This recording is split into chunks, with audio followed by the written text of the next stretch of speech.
Bismillahirrahmanirrahim. Assalamualaikum warahmatullahi wabarakatuh. Alhamdulillahi khaliqil akwan. Wassalatu wassalamu ala sayyidina Muhammadin sayyidi waladi Adnan wa ala alihi wa ashabihi wa man tabi'ahum bi ihsan ila yaumi yub'atsu fihi al-insu wal jan. Allahumma la sahla illa ma ja'altahu sahla wa anta ya hayyu ya qayyum taj'alul hazna idza syi'ta sahla. Allahumma 'allimna ma yanfa'una wanfa'na bima 'allamtana wa zidna 'ilma wa na'udzubika min hali ahli an-nar. Amma ba'du. Alhamdulillah, puja dan puji syukur kita kepada Allah Subhanahu wa taala.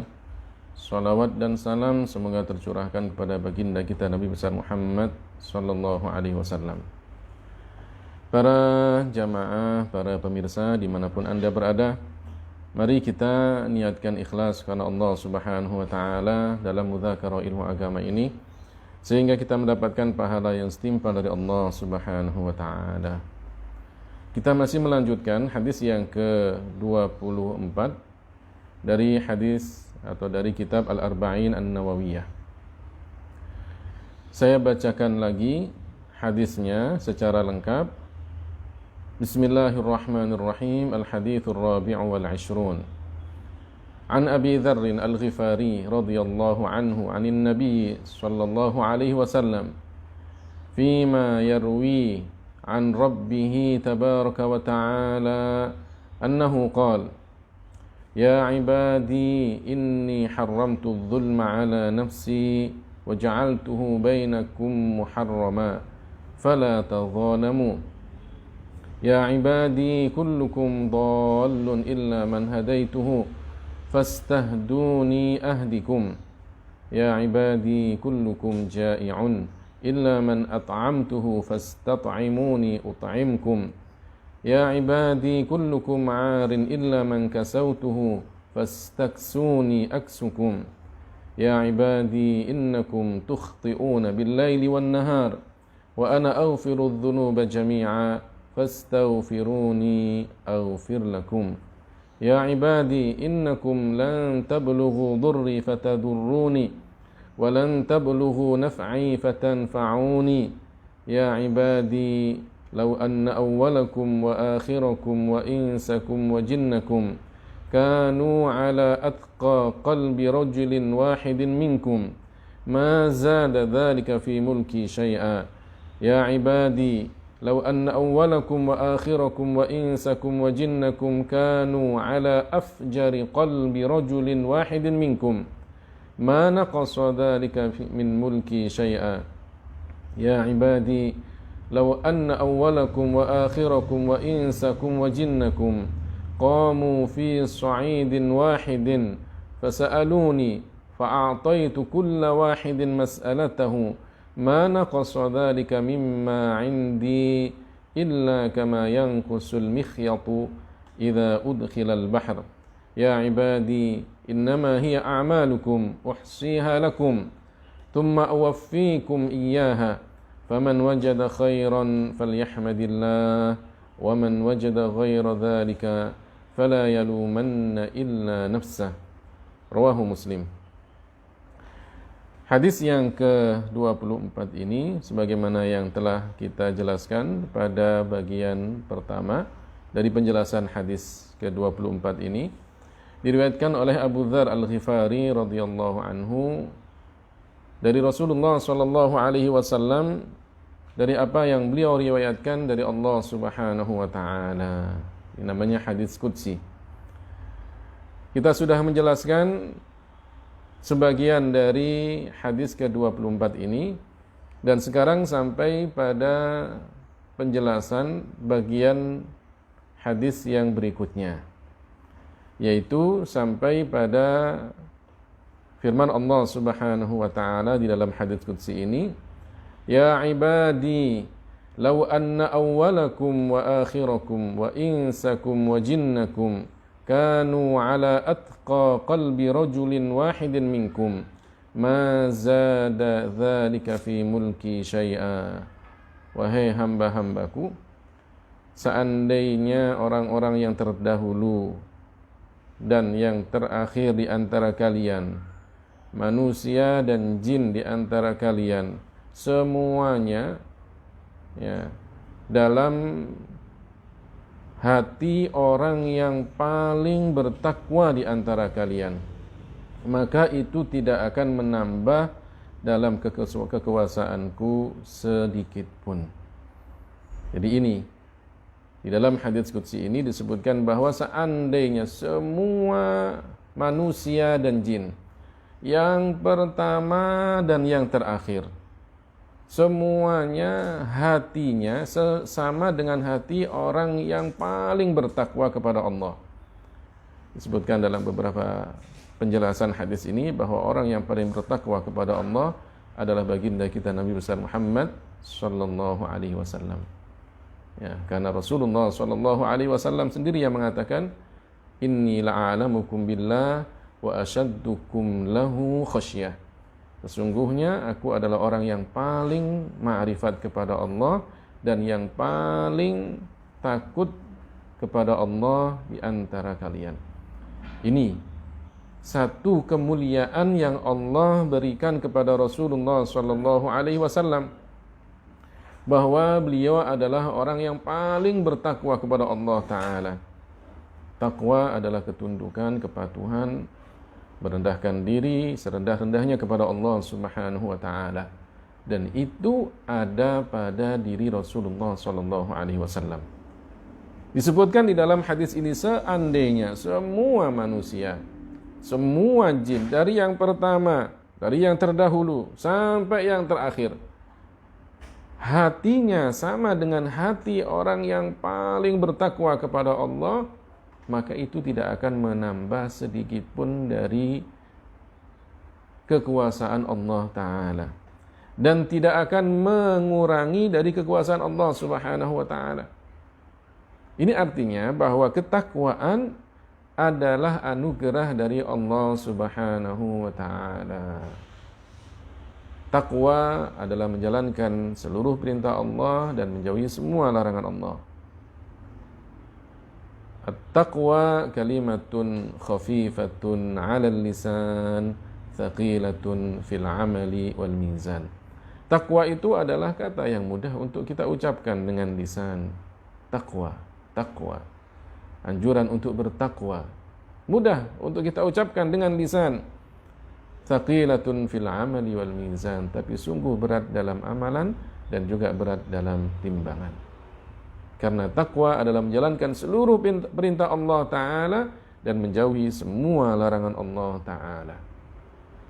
Di dalam hadis qudsi ini disebutkan, kalau seandainya semuanya manusia dan jin, yang terdahulu dan yang terakhir, hatinya sama dengan orang yang paling bertakwa, itu tidak akan menambah kekuasaan Allah Ta'ala. Jika seseorang melakukan kebaikan, maka sesungguhnya kebaikan itu akan kembali kepada dirinya, tidak akan menambah pada keagungan Allah Subhanahu wa Ta'ala, tidak akan menambah kepada kemuliaan Allah Subhanahu wa Ta'ala. Sebaliknya, di dalam hadis berikutnya dikatakan, ya ibadi, law anna awwalakum wa akhirakum wa insakum wa jinnakum kanu ala afjari qalbi rajulin wahidin minkum ma naqasa dzalika min mulki syai'a. Wahai hamba-hambaku, seandainya yang terdahulu dan yang terakhir di antara kalian, manusia dan jin di antara kalian, itu sama dengan hati orang yang paling jahat di antara kalian, itu tidak akan mengurangi dari kekuasaan Allah Subhanahu wa Ta'ala sedikit pun. Para ulama mengatakan orang yang paling jahat hatinya adalah iblis, yang dilaknat oleh Allah Subhanahu wa Ta'ala, dimurkai oleh Allah Subhanahu wa Ta'ala. Sudah dinas di dalam Al-Quran bahwa dia akan selama-lamanya di neraka. Seandainya semuanya seperti hati orang yang paling jahat, maka itu tidak akan mengurangi dari kekuasaan Allah Subhanahu wa Ta'ala. orang yang melakukan kejelekan, orang yang melakukan kejahatan, orang yang melakukan kemaksiatan, orang yang melakukan kekufuran, maka itu nanti akan kembali penyesalannya, ketidaknyamannya, kesedihannya kepada dirinya sendiri. Jadi beruntunglah jika seseorang itu diberikan anugerah ketakwaan oleh Allah Subhanahu wa taala. Karena itu adalah kemuliaan yang Allah berikan kepada seseorang. Allah taala tidak ada kewajiban baginya untuk melakukan sesuatu. Allah taala tidak ada kewajiban baginya untuk memberikan hidayah kepada seseorang. Tapi jika seseorang mendapatkan hidayah, diberikan taufiknya, kemudian dia senantiasa taat kepada Allah taala, takwa kepadanya, maka itu adalah anugerah kemuliaan yang Allah berikan kepada orang tersebut. Kemudian dilanjutkan dengan hadis yang mengatakan, ya ibadi, law anna awwalakum wa akhirakum wa insakum wa jinnakum qamu fi sa'idin wahidin fasa'aluni fa'a'taitu kulla wahidin mas'alatahu ma naqasa dhalika mimma 'indi illa kama yanqusul mikhyatu idza udkhila al-bahr. Wahai hamba-hambaku, seandainya yang terdahulu, yang terakhir, manusia dan jin di antara kalian, semuanya berdiri pada satu tempat dan semuanya meminta kepadaku, fa'ataitu kulla wahidin mas'alatahu, dan aku, kata Allah Ta'ala, memberikan setiap dari mereka permintaannya. Mana qasadzalika mimma indi, itu tidak akan mengurangi apa yang ada pada Allah Subhanahu wa taala, kecuali seperti berkurangnya jarum apabila dimasukkan ke dalam air lautan. Jadi kalau seandainya semuanya, manusia dan jin, yang terdahulu, yang terakhir, semuanya kemudian berdiri pada satu tempat, memohon kepada Allah Ta'ala, dan semuanya diberikan permohonannya oleh Allah Ta'ala, ini menunjukkan bahwa Allah Ta'ala Maha Pemurah, Maha Pengasih. Seandainya semuanya memohon kepada Allah Ta'ala dan Allah kemudian memberikan permohonannya itu, ini menunjukkan bahwa kita jangan pernah merasa bosan dalam memohon kepada Allah Ta'ala. Jangan pernah merasa bosan dalam berdoa kepada Allah Ta'ala, karena doa kita adalah ibadah. Jika kemudian doa kita memenuhi syarat dan rukunnya, maka kita akan mendapatkan pahala dari setiap doa kita. Ud'uni astajib lakum, berdoalah kepadaku, kata Allah, maka Allah akan memberikan pahala dari doa kalian.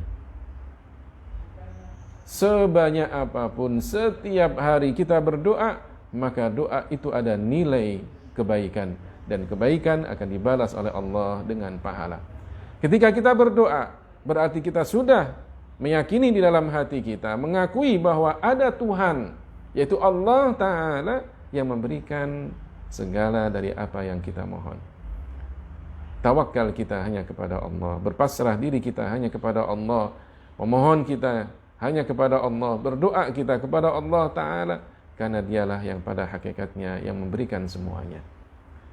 Jadi seandainya semua manusia dan jin, mulai yang terdahulu dan yang terakhir, kumpul dalam satu tempat, memohon kepada Allah Ta'ala, dan Allah memberikan setiap mereka permohonannya, mana qasadzalika mimma indi, kata Allah, tidak akan mengurangi sedikit pun dari apa yang ada pada Allah Ta'ala.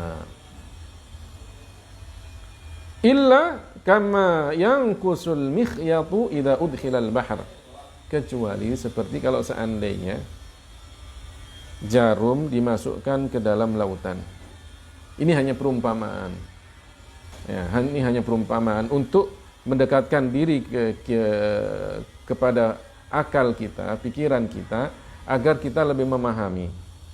Kalau kita melihat lautan, karena lautan itu adalah sesuatu yang besar, luas, yang nampak di depan mata kita. Nah, dan kemudian kalau kita lihat jarum, maka jarum itu adalah sesuatu yang kecil.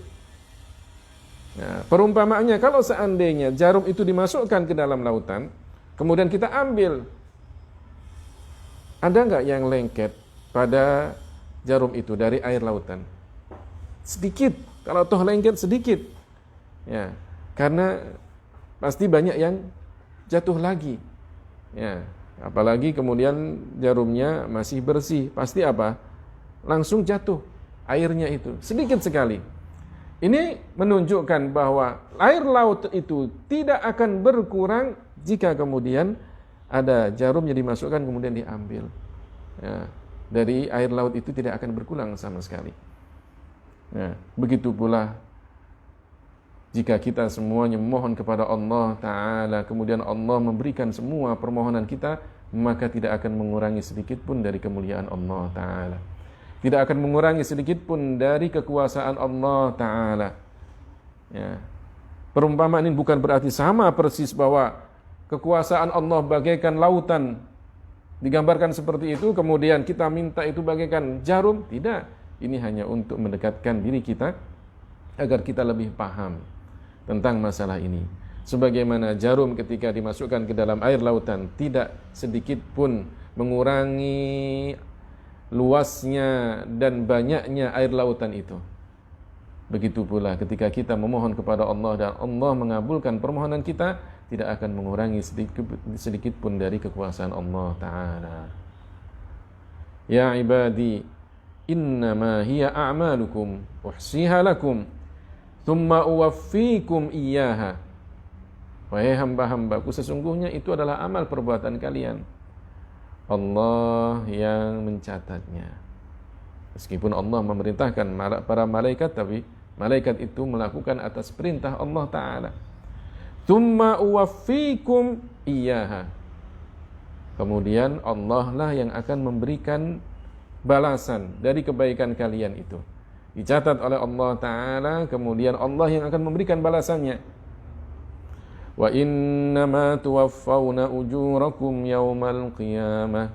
Dan sesungguhnya Allah akan memberikan balasan dari pahala-pahala kalian itu nanti di akhirat, pada hari kiamat.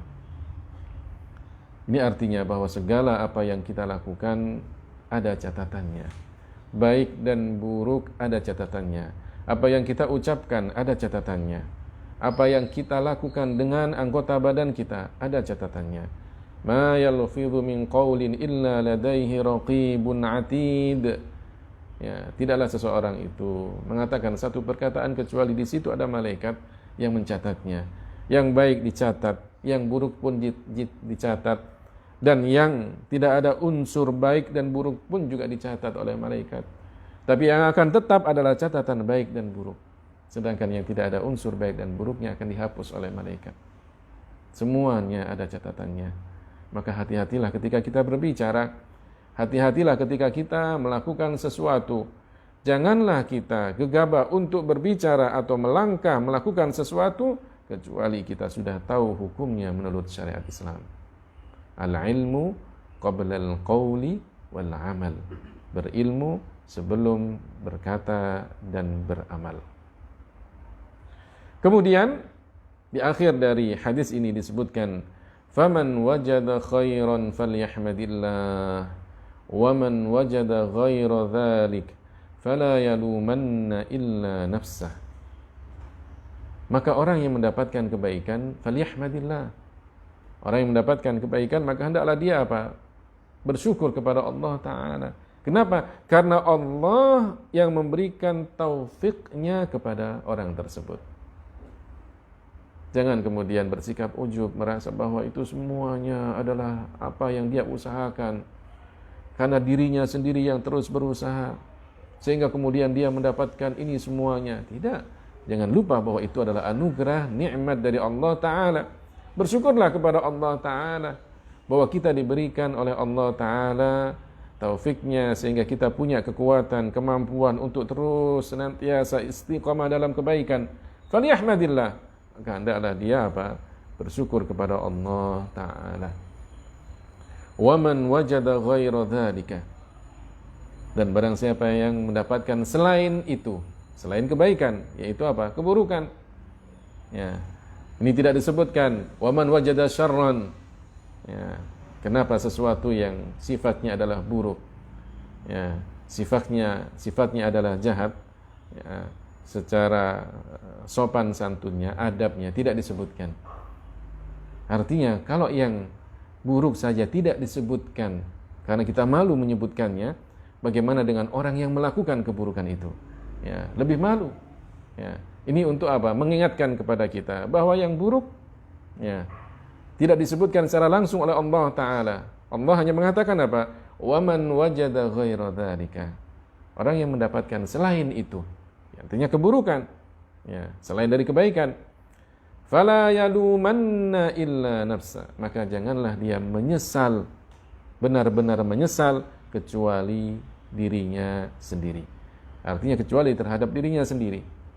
Sampai kemudian dikatakan ada nun taukid, fala yalumanna, jangan sesekali dia menyesal, ya, menyesali perbuatan itu kecuali kepada apa?